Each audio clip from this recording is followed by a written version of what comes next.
பக்தி கிளிட்ஸ் நேயர்களுக்கு வணக்கம். நான் கலைப்பிரியா பழனி. இன்னைக்கு நம்ம கூட யார் இருக்காங்க அப்படின்னா தீபா அருளாளன் மேம் தான் இருக்காங்க. வணக்கம் மேம். வணக்கம். எப்படி இருக்கீங்க? நல்லா இருக்கேம்மா. நீங்க நல்லா இருக்கீங்களா? நல்லா இருக்கேன் மேம். குரு பயிற்சி ஆரம்பிக்க போது ஒவ்வொரு மக்களுமே இந்த உச்ச குரு நமக்கு என்ன பண்ண போறாரு அப்படிங்கிற அந்த எதிர்பார்ப்புல இருக்காங்க. ஏன்னா நிறைய பயிற்சிகளை பார்த்துட்டாங்க. குரு பயிற்சின்னு வரும்போது நல்ல விஷயங்கள் தான் நடக்கும்னு சொல்றதுனால எந்த அளவுக்கு நல்ல விஷயங்கள் நடக்கும்னு ஒரு எதிர்பார்ப்பு இருக்கு இல்லையா மேம்?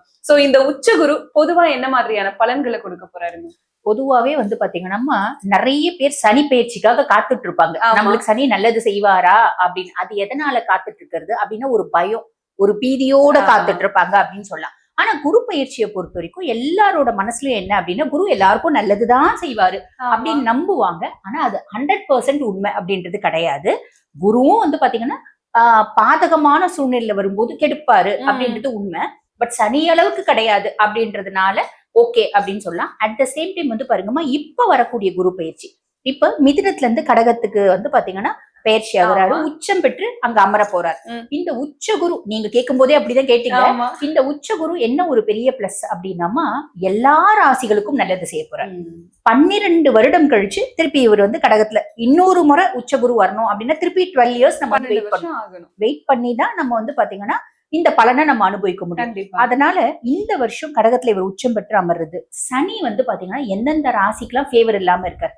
உதாரணத்துக்கு சொல்லணும் அப்படின்னா சிம்மம் ரொம்ப கஷ்டப்படுறாங்க இல்லைங்களா அஷ்டமத்து சனியில. கன்னி இவங்க எல்லாம் யாரும் இவங்க கஷ்டத்துக்கு எங்க கஷ்டம் பரவாயில்லைங்க அப்படின்னு சொல்றதுக்கு அளவுக்கு இல்ல. இவங்க கஷ்டத்துக்கு எங்க கஷ்டம் இன்னும் மட்டமா தாங்க இருக்கு அப்படின்னு சொல்ற அளவுலதான் இருக்காங்க. இப்ப சிம்மம் அஷ்டமத்து சனினாலையும், கன்னி பாத்தீங்கன்னா கண்டக சனினாலையும், அதே மாதிரி தனுசு அர்த்தாஷ்டம சனினாலையும், கும்ப பாதம் சனினாலையும், அதே மாதிரி மீனம் ஜென்ம சனினாலையும் கஷ்டப்படுறாங்க அப்படின்னு சொல்லலாம் இல்லைங்களா. அப்ப இவங்களுக்கு எல்லாம் எப்படி இருக்கு? முதல் ராசி மேஷத்தை விட்டுட்டோம். மேஷம் நிறைய சனி 7 நாட்டு சனியில கஷ்டப்படுறாங்க. ஆக இவங்க எல்லாருக்கும் எப்படி இருக்கு அப்படின்னா இந்த உச்ச குருனோட 9ஆம் பார்வை சனி மேல படுதுமா. அப்ப சனி மேல படுறதுனால சனி ஆல்மோஸ்ட் நல்லிஃபை ஆயிடுவாரு. பெருசா கெடுபலன்களை இவங்களுக்கு கொடுக்க போறது இல்ல. இவங்க எல்லாருக்கும் ஒரு பெரிய ரிலீஃப்.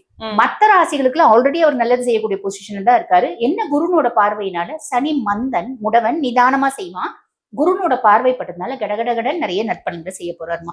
இது ஒரு பெரிய பிளஸ். எல்லா ராசிகளுக்குமே நல்லா இருக்க போகுது. இப்ப நல்லா இருக்க போகுது அப்படின் போது நிறைய பேர் வீடு வாங்கணும் அப்படி. நீங்க வீடு வாங்குவீங்க அப்படின்னா நான் பங்களா வாங்குவேன்னு யோசிப்பாங்க. கார் வாங்குவீங்க அப்படின்னா ஜாக்வார் வாங்குவோமா அப்படின்னு யோசிப்பாங்க. உண்மை என்னன்னா தராதரத்தில் எவ்வுயிரும் தழைக்கும் அப்படிம்பாங்க. அந்த மாதிரி அவங்கவுங்க இந்த தராதரம் அப்படின்னு சொல்லுவாங்க பாத்தீங்கன்னா அவங்களோட படிப்பு, வாழ்க்கை, செய்யக்கூடிய தொழில், அவங்க செய்யக்கூடிய செலவுகளுக்கு ஏத்த மாதிரி அவங்களுக்கு இம்ப்ரூவ்மெண்ட் அப்படின்றது ஒவ்வொரு உயிருக்கும் இருக்குமா, அதுல மாற்றுக்கிறதே கிடையாது. கண்டிப்பா மேம். ஒவ்வொரு உயிருக்கும் அவங்க செய்யக்கூடிய செயல்கள், அவங்க வேலைகள் அதெல்லாம் பொறுத்து மாற்றங்கள் நடக்கும். சோ நல்ல விதமான மாற்றங்களே கொடுப்பாரு குரு அப்படின்னு சொல்லியிருக்கோம். விருச்சிகம் மேம், இந்த குரு பயிற்சி அதிர்ஷ்ட கதவை தட்டுமா மேம் விருச்சிகத்துக்கு? சாலிடம்மா. ஏன்னா கடந்த வருஷம் பாத்தீங்கன்னா விருச்சிக ராசி என்பதுல ரொம்ப கஷ்டப்பட்டது குரு தான். அஷ்டமத்து குருவா இருந்தார். அஷ்டமத்து குருவா இருந்து நிறைய விருச்சிக ராசி என்பர்கள் அவங்க செய்யாத தப்புக்கு ஒரு அசிங்கம், அவமானம், அவப்பேரு, குடும்பத்துல ஒரு ஃபேமிலியில இருக்காங்க அப்படின்னு வச்சுக்கோங்களேன். ஒரு சின்ன பிள்ளை, ஒரு காலேஜ் படிக்கிற பிள்ளை அது விருச்சிகமா இருந்துச்சுன்னா குடும்பத்துல தேவையில்லாத ஒரு அவப்பேரை சந்திச்சிச்சு. இந்த பொண்ணு அடங்காதுப்பா, இந்த பையன் அடங்குறது இல்லை அப்படின்ற ஒரு பேரை சந்திச்சாங்க. ஹெல்த் ரிலேட்டட் காம்ப்ளிகேஷன்ஸ் வந்துச்சு. வண்டி வாகனம் போகும்போது குட்டி குட்டி ஆக்சிடென்ட்ஸ் வந்துச்சு. அதே மாதிரி பாத்தீங்கன்னா சேர்க்கை, இந்த பிள்ளைங்க என்னவோ நல்ல பிள்ளைங்க அப்படின்னு, இது பிள்ளைங்க மட்டும் இல்ல மத்தியம வயசு முதியவர்கள் இவங்க நல்லவங்க அப்படின்னு பழக போய் அவங்களால கடுமையான மன உளைச்சலுக்கு ஆளானாங்க. இது அத்தனையும் குரு அஷ்டமத்து குருவா இருந்து செஞ்சார். இப்ப அதே குரு பாக்கிய குருவா வந்திருக்காரு. பாக்கிய குரு பாக்கியம் அப்படின்றதுலயே இருக்குல்லம்மா, எல்லா விதத்திலயும் குட் லக், ஃபார்ச்சூன், அதிர்ஷ்டம், மேன்மை, முன்னேற்றம் நான் கொடுக்க போறேன். அப்ப அதிர்ஷ்ட காத்து அப்படின்றது ஆல்ரெடி வீசதான் போது, கவலைப்பட வேண்டாம். ஆனா பொதுவா என்ன கேட்டா நான் என்ன சொல்லுவேன் அப்படின்னு, அதிர்ஷ்டத்தை நீங்க நம்பாதீங்க அப்படின்னு தான் சொல்லுவேன். ரீசன் என்ன அப்படின்னா விருச்சிகம் அதிர்ஷ்டத்தை பேஸ் பண்ணி வாழக்கூடிய ராசியே கிடையாது, சாதிக்கக்கூடிய ராசி.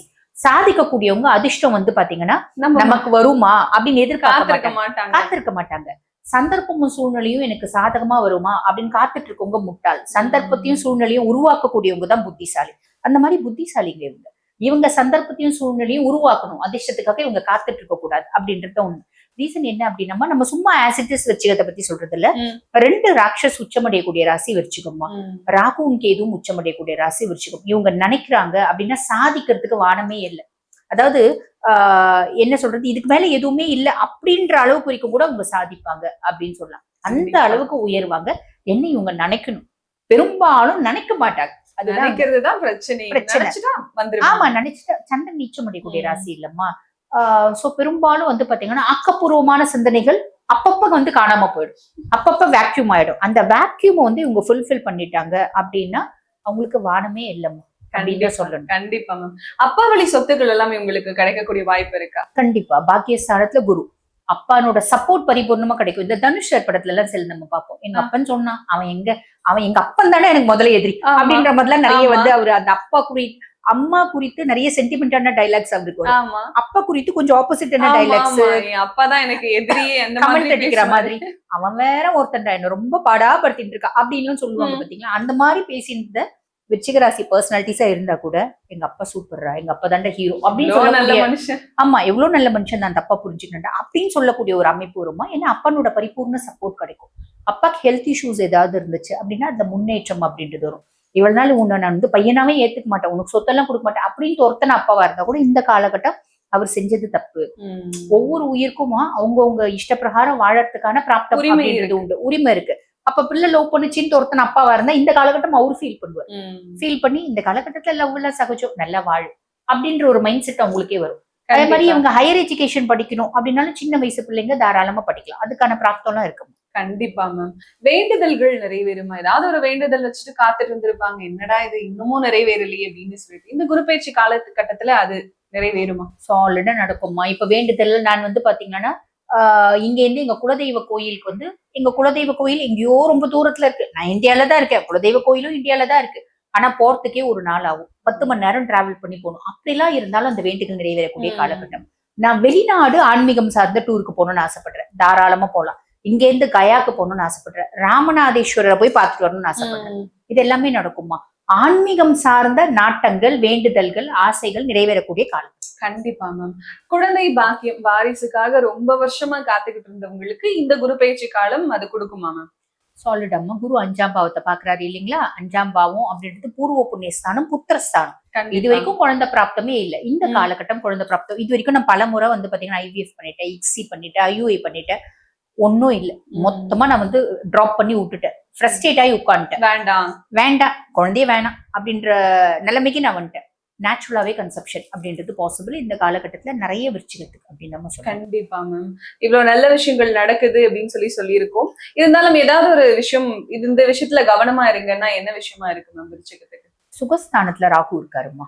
சுகஸ்தானத்துல ராகு இருக்காரு அப்படின் போது என்னோட கம்ஃபர்ட்டுக்காக நான் ஒரு சில விஷயம் வாங்குவேன். ரொம்ப சிம்பிளா சொல்றேன் அப்படின்னா, வீடு கட்டுறேன். வீடு கட்டும் போது ஒரு 600 ஸ்கொயர் ஃபீட் தான், ஆனா அது பிரம்மாண்டமா 600ல எப்படிங்க பிரம்மாண்டமா கட்ட முடியும். அந்த அளவுக்கு இன்டீரியர் டெக்கோஸ், அந்த அளவுக்கு அதை வந்து லக்ஸரியா கட்டுவேன். செலவு பண்ணும்போது நான் 50 லட்சம் ரூபாய் இன்டீரியர் டெக்கோஸ்க்கு பிளான் பண்றேன் அப்படின்னா 1 கோடி ரூபாய் பண்ணிடுவேன். அதுல கவனம் தேவை.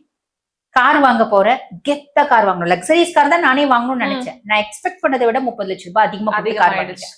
சோ இதுல கொஞ்சம் கவனம் வேணும். என்னோட கம்ஃபர்ட்டுக்காக நான் ஒரு பெரிய லெவல்ல செலவு பண்ணிடுவேன், அதுல கவனம் வேணும். கண்டிப்பா அனலைஸ் பண்ணிக்கணும். வசதி வாய்ப்பு இருக்குன்னா பிரச்சனை இல்லம்மா.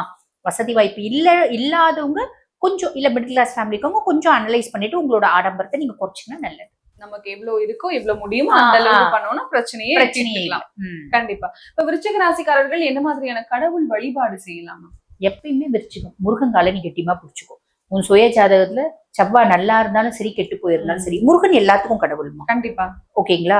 நம்மளுக்கு சக்சஸ்க்கான கடவுள், பகையை ஒழிக்கிறதுக்கான கடவுள், நம்மள கவசமா இருந்து கந்தசஷ்டி கவசம் 1 பாராயணம் பண்ணாலே போதும், எல்லா இடத்துலயும் உனக்கு ஒரு ரக்ஷ கவசம் அப்படின்றது இருக்கும். தப்பானவங்க உங்ககிட்ட வர பயப்படுவாங்க, உன்னை ஏமாத்தணும்னு நினைக்கிறவங்க அவங்க ஏமாந்து போவாங்க. இப்படி நிறைய விஷயம் நம்ம சொல்லிட்டே இருக்கலாம். முருக வழிபாடு மேன்மை தரும். கண்டிப்பா மேம்.